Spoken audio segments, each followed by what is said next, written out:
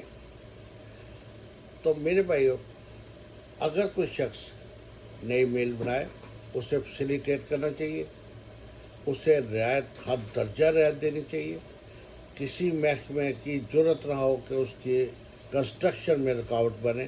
اسے کسی سے این او سی لینے کی ضرورت نہ ہو، جسٹ وہ ایک فارم فل کر کے گورنمنٹ آف پاکستان کے پاس دے.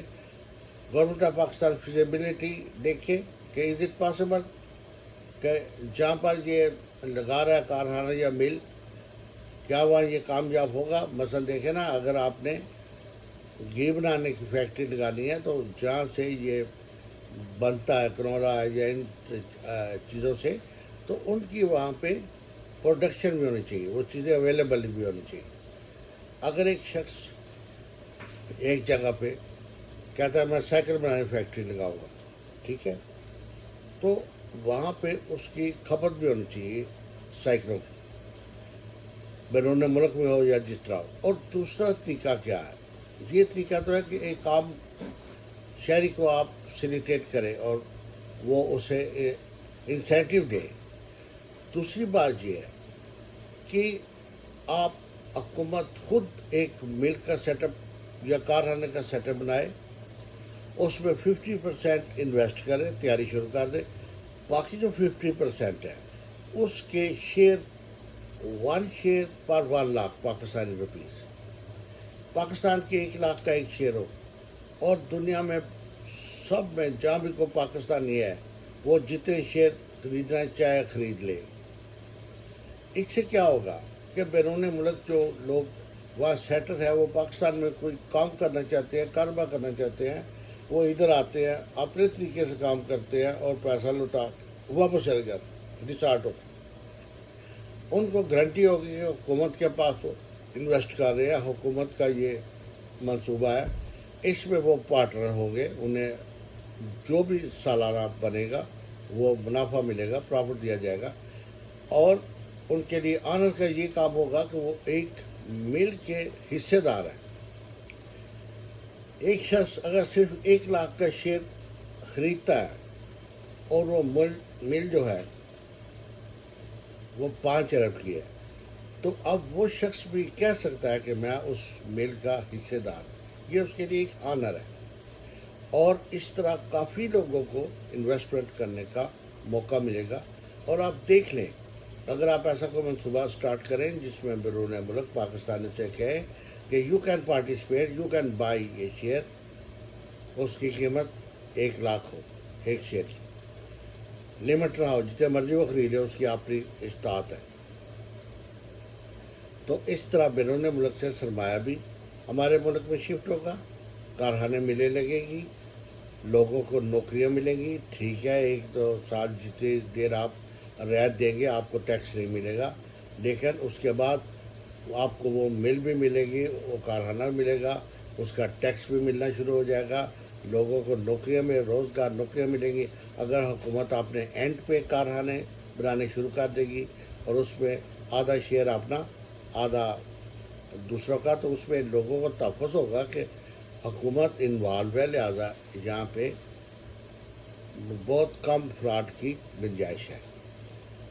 تو میرے بھائیو، اگر آپ یہ کسی طریقے سے یہ بات کسی حکومت کے ایسے اہلکار تک پہنچا سکتے ہیں یا ڈسکس کر سکتے ہیں جو اس پہ امپلیمنٹ کرنے کی یا کرانے کی استطاعت رکھتا ہو، تو میں سمجھوں گا کہ آپ کا بہت شکریہ اور احسان ہوگا پاکستانیوں پہ، پاکستان کے غریب عوام پہ اور اپنے ملک پہ، کہ آپ یہ اسکیمیں جو ہیں ان کو اگر کروا سکتے ہیں تو کروائیں. کیونکہ یہ this is sample from the regime of president Ayub Khan.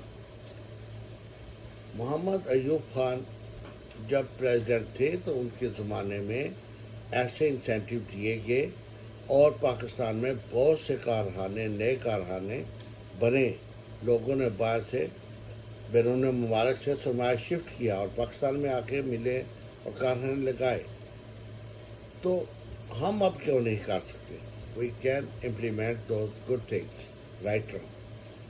تو اللہ کے لیے پاکستان کی بہتری کے لیے کام کریں, پاکستان کی اچھائی کے لیے کام کریں.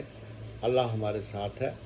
پھر ملاقات ہوگی. اپنا خیال رکھیے گا, اور اگر شیئر کرنا چاہیں تو ضرور کریں دوستوں کے ساتھ. اگر پسند ہے تو لائک بھی کر دیں. I will be thankful to you. بہت بہت شکریہ. اللہ حافظ. پھر ملاقات ہوگی. پاکستان زندہ باد. پاکستان پائندہ باد.